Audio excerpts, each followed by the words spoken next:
Daniella and Ariana. Good morning and welcome to the Unitarian Universalist Fellowship at Stony Brook's online service. I'm glad that thanks to an amazing team of behind-the-scenes tech wizards, we can still be together virtually during this time that our sanctuary remains closed. My name is Ellen Bartley, and I'm happy to be serving as worship associate this morning. Our worship leader is the Reverend Valerie Freseman. Reverend Valerie earned her Master of Divinity degree at Union Theological Seminary in 2014 and has served congregations in New York, New Jersey, and Ohio. In 2017, she was a chaplain resident at St. Francis Hospital in Hartford, Connecticut. Prior to answering the call to ministry, she worked in the nonprofit world and was a member of the Fourth Universalist Society in New York. She currently serves as minister in the First Universalist Church of Southhold. We're so grateful to have Reverend Valerie lead our service today. I want to welcome members of her congregation who are also joining us this morning. I want to offer a special welcome to any of you who are joining us for the first time today. Our services really do vary a great deal from week to week, both in content and in style. This is true of both our online services as well as our in-person services. We hope that you will continue to join us online until we resume services face-to-face, at which time we hope that you will join us in our sanctuary. When I light our chalice, I invite you to light your chalice or candle at home, and I encourage you to sing along with all of our hymns. Just some housekeeping things for the end of the service. We'll leave the chat window open for virtual coffee hour. This requires us to restore audio and video for each attendee individually. So please be patient for the minute or so that it will take us to do this. Directly following the service, there will be a worship service for our children, youth, and families. This is in a different Zoom meeting. Families who wish to participate are welcome to join with the link on the UUFSB webpage or in yesterday's special news feed. We will again be holding small group chats after the service, which provide for opportunities for real conversation. You'll either get the chance to catch up with folks you know or have the chance to get to know someone a little better. To join the small group chat, after you've said hello during coffee hour, please leave this meeting and go to the separate small group chat meeting. That link is also posted on our website homepage and was included in yesterday's special news feed. Finally, please keep up with fellowship and denominational news by reading our weekly emailed news feeds, our monthly newsletter, and updates posted on our website, uufsb.org. Now let us enter into the sacred space of worship with the sounding of the morning bell.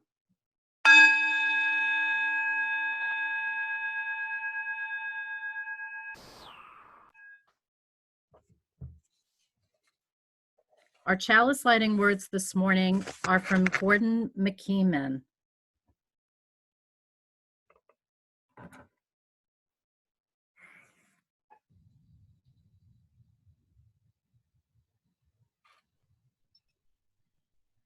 Deep calls unto deep, joy calls unto joy, light calls unto light.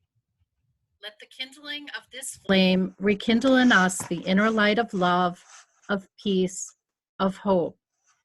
As one flame lights another, nor grows the less, we pledge ourselves to be bearers of the light wherever we are.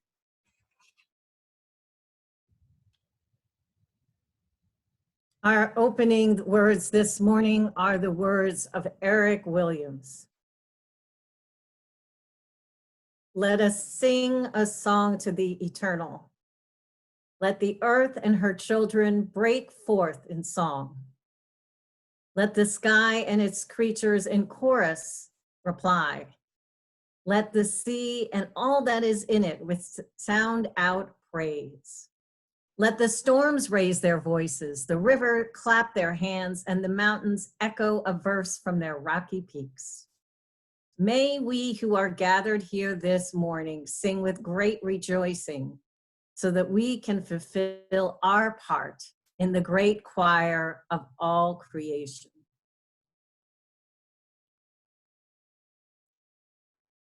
If you could join me now in singing of our opening hymn, number 188, Come, Come, Whoever You Are. Peter will play it through once, and then we will sing it 3 times.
Will you please join me in a spirit of prayer and contemplation?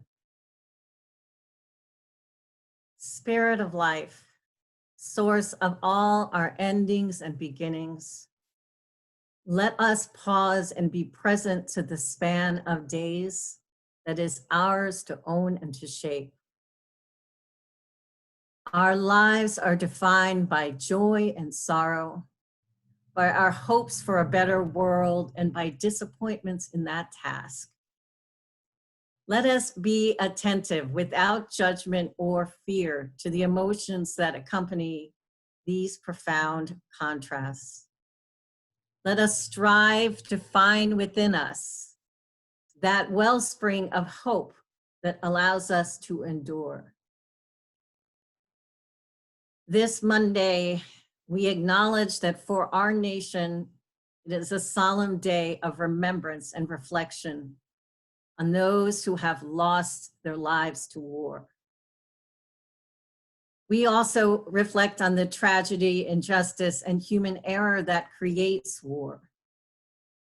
And even as we strive, even as we grieve the changes around us and the anxiety around us, we listen for the stirrings of resilience that lead us towards courage, to resist those parts of human nature which allow for suffering. In this task, we honor with gratitude those who have kindled the flame of hope and resilience within us. I invite you now to join us in a moment of silent reflection. To bring us out of this meditation, Peter will play Spirit of Life once through, and then we will sing it once through. And I invite you to sing along at home.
spiritual practices at worship each week is to take a collection, which we share with a local nonprofit agency working for social justice.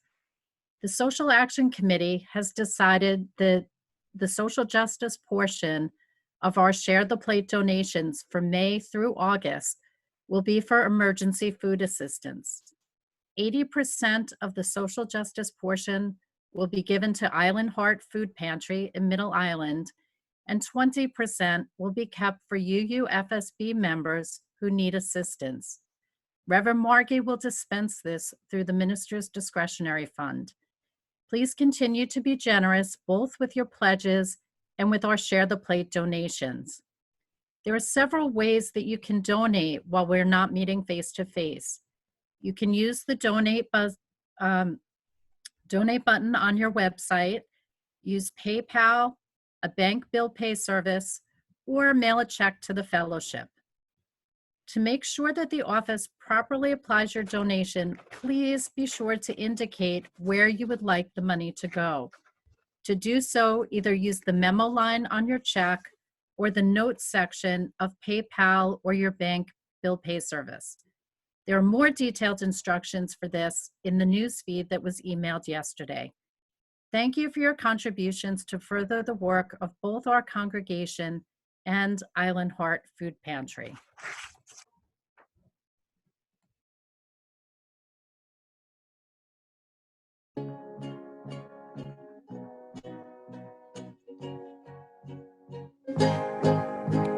All this beauty, might have to close your eyes and slowly open wide. All this beauty, we traveled all night, we drank the ocean dry, watch the sunrise.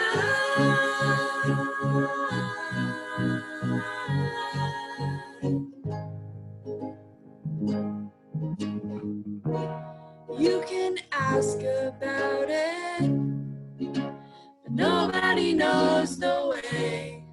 No breadcrumb trail to follow through your days.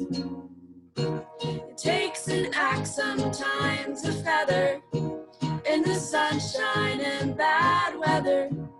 It's a matter of getting deeper in any way you can. All this beauty, might have to close your eyes, slowly open wide. All this beauty, we traveled all night, we drank the ocean dry, watch the sunrise.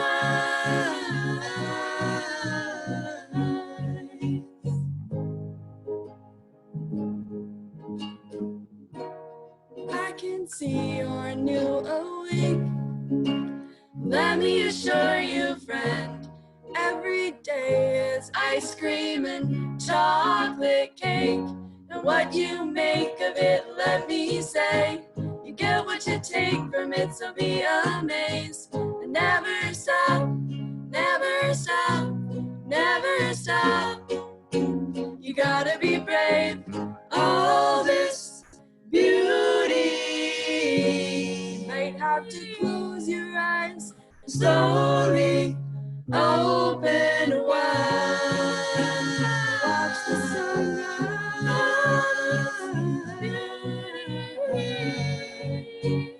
Watch the sunrise.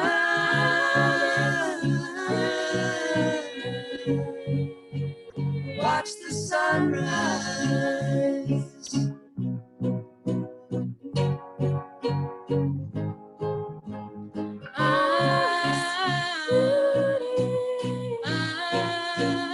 Watch the sunrise.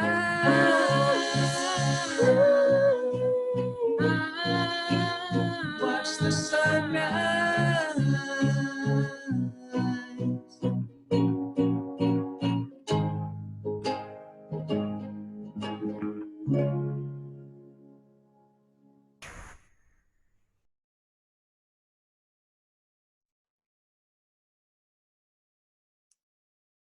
That was wonderful. Thank you very much. And good morning to you all. It is such a pleasure to be with my neighbors to the west.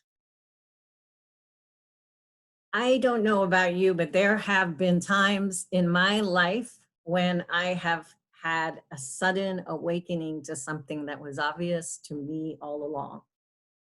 It happened to me in one particular moment when I was walking across the park towards work during a particularly stressful time in my life.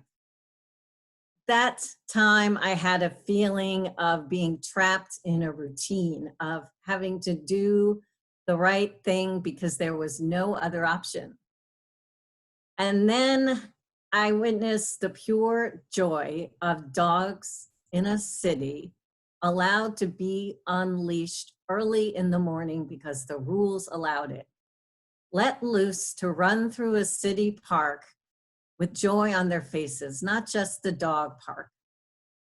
It became for me after that a practice to try to walk more through the park to see dogs and owners behaving dog owners behaving this way. And initiated me a sense of what can be practiced, what doors can be opened when we increase our muscles, the muscles that look for joy. And anecdote and history provides so many models for this. Alexis Kadagli was a British prisoner of war during World War II. He was given a piece of canvas and a slowly disintegrating thread from the sweater of a fellow prisoner, a Greek general. And throughout his captivity, he kept stitching a piece of canvas work that commemorated the war with symbols for the Axis powers, swastikas, and so forth. It was displayed for a while in his camp as an example of the model care that the Germans were taking of their prisoners.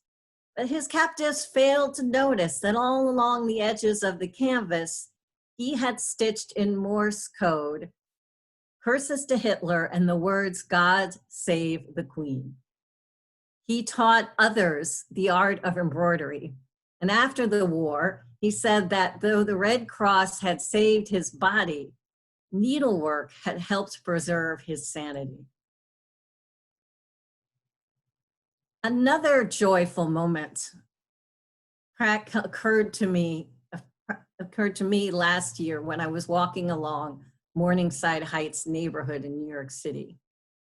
For a mile in every direction, a casual look on the sidewalk kept revealing goats stenciled everywhere, every few yards, with arrows pointing down.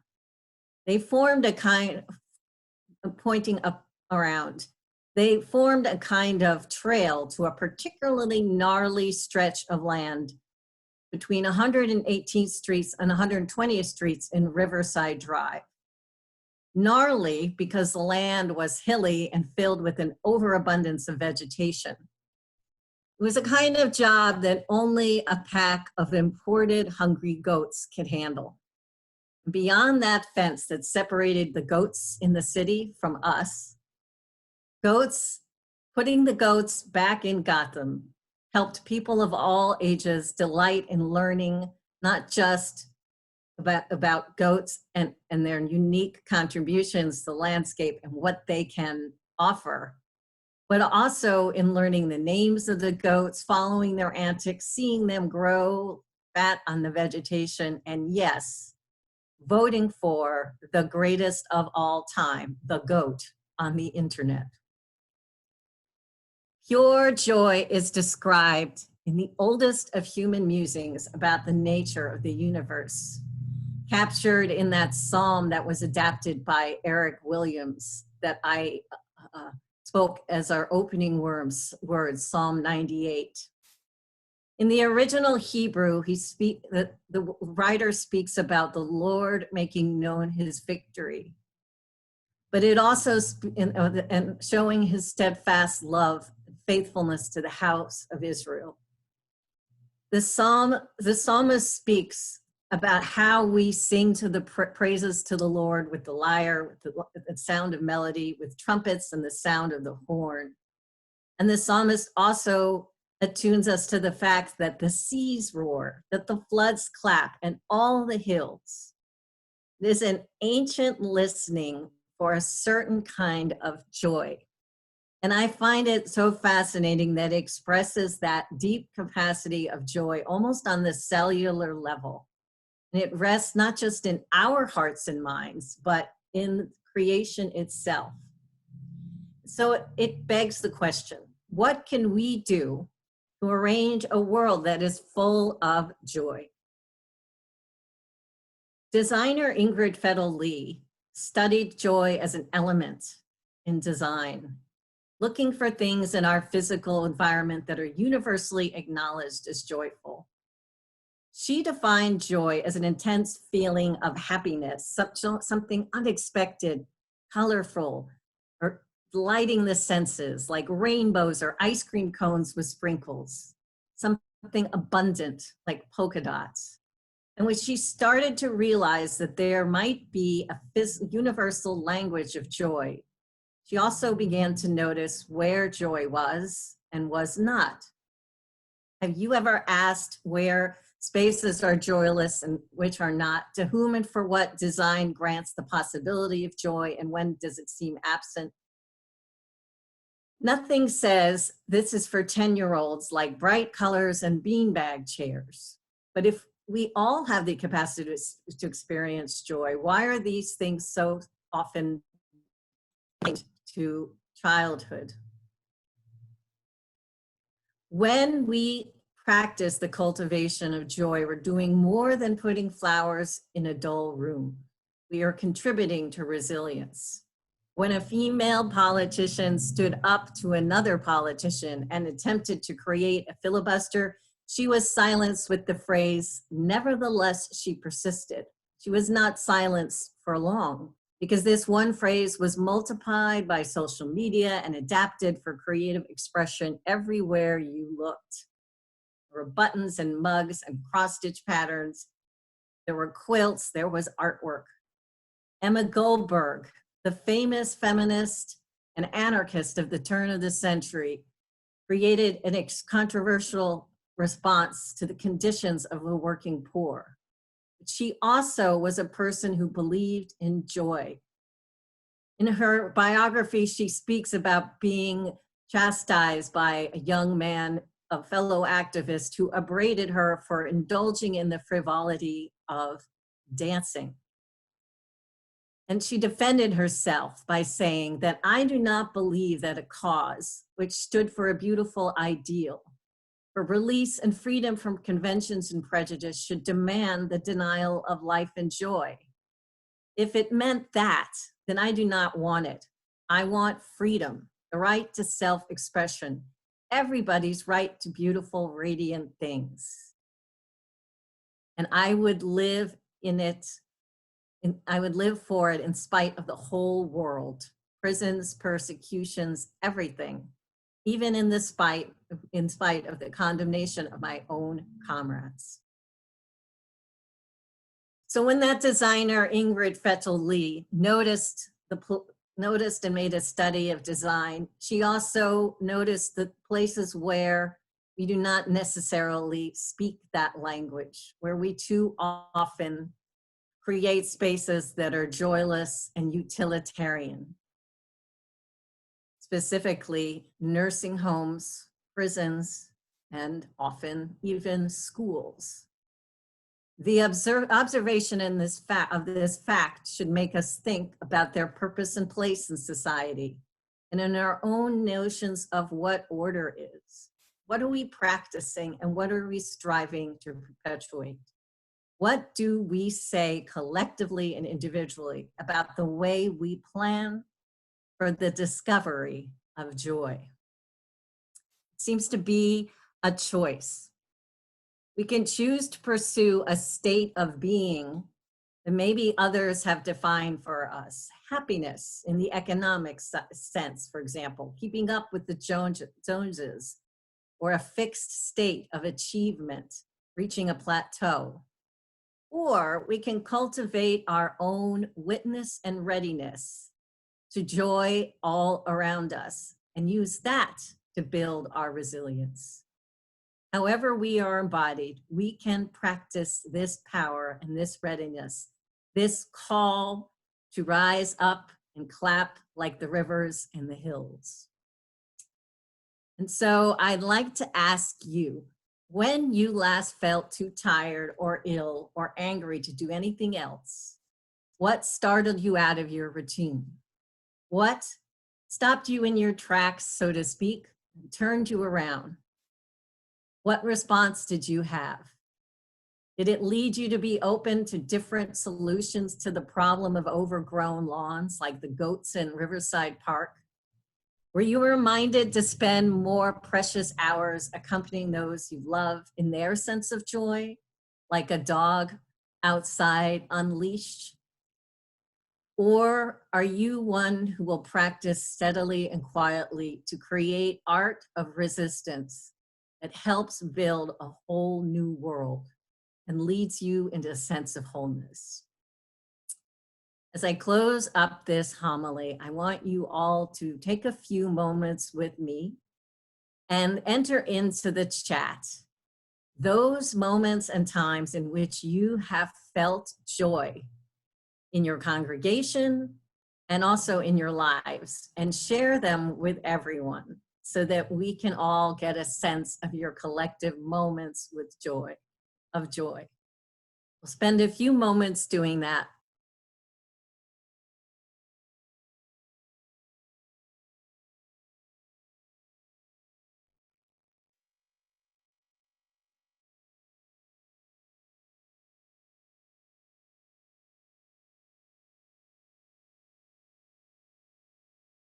And make sure you're speaking to the entire room and not just a group like panelists.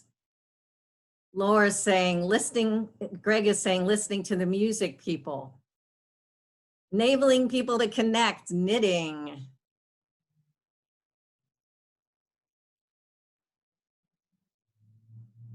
Center of the labyrinth.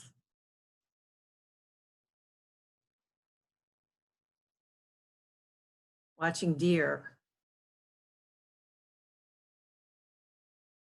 Watching birds making dinner.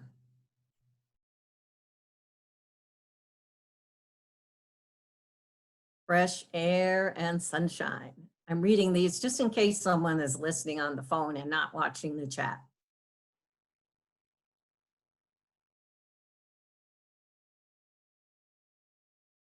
Zooming with our daughter in Buffalo. Hi, Susan Pond, from my own congregation. Ice cream, a red cardinal.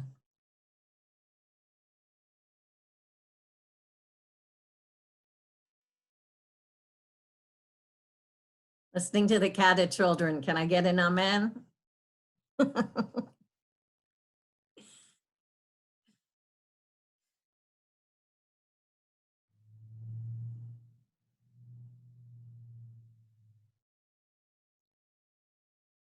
Well, I'm gonna allow you all to continue to read at these examples of joy. You can keep putting them in the chat, and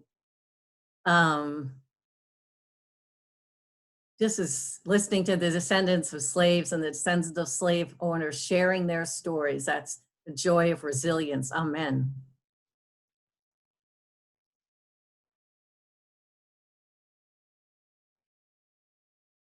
You can continue to say these words of joy, and they'll be recorded for the recording and perhaps shared in the chat text or in the recording for later. And I will then end my homily by wishing you all continued joy in this time of stress and say, blessed be, amen, ashe, and shalom. Our closing hymn this morning is hymn number 1024, When the Spirit Says Do. We will sing 3 verses. Peter will play the first, and they will see them on your screen. We're gonna allow you to first do and then sing and then shout as you are willing and able.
Our closing words are from the Gray Hymnal, hymn number 492, words of Carolyn Owen Toll.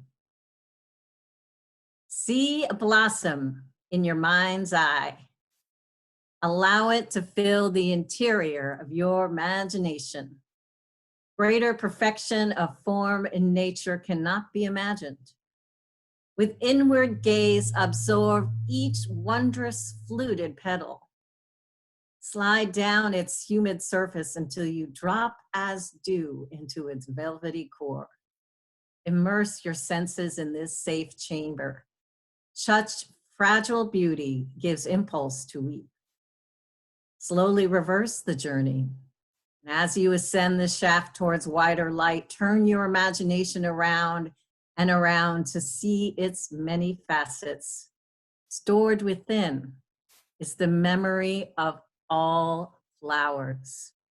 Marvel that this creation, while utterly fragile yet undaunted, boldly buds forth, turning resolutely towards the sun. We too shimmer with expectation, exuding our own illumination, color, pulse, and scent.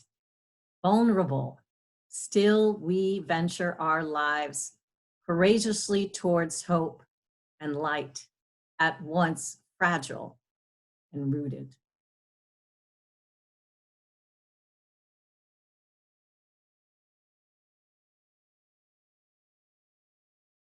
Now extinguish the candle and sound the closing bell.